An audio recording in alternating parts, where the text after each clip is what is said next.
Hi guys, it's another video na naman. So nandito pala kami sa probinsya, pabalik na kami ng Manila after couple of days. Nag-prepare pala kami ng salo-salo, kung tawagin ay budol fight para sa family namin. Dito kasi sa probinsya kahit maliit lang na ganito, masaya na sila. Tanghali na pala to guys, kaya nagtulong-tulong na kami ng mga kapatid ko at yung mga pinsan ko dyan. After kasi namin mag-lunch, magpe-prepare na kami para bumiyahe. Nakikita ko nga sa mga mukha ng mga bata na gutom na sila. Hindi na ata sila makapag-antay bakit daw ang tagal namin mag-prepare. Dito na pala kami nagluto sa bahay ng kapatid ko kasi malapit sila sa kalsada. Yung bahay kasi namin malayo sa kalsada. At medyo maulan kasi ngayon guys, kaya mahirap maglakad at maputik sa amin. Siniperate pala namin yung mga bata at saka sa matanda para at least mag-enjoy silang sama-samang mga bata at mag-enjoy din kaming magkasamang matatanda. Dito pala sa probinsya namin guys, yung pamilya namin halos isang barangay na char lang. Kaya kapag may okasyon sobrang dami namin guys. Ang dami kasing anak ni tatay tsaka yung apo niya napakadami din. Guys!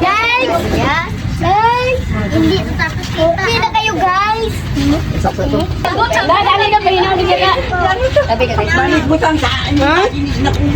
Yeah, kan? Tabi ka kayo sa pera. Hindi balik ako. Balik juga. Sabat daw. Diyan sa boy.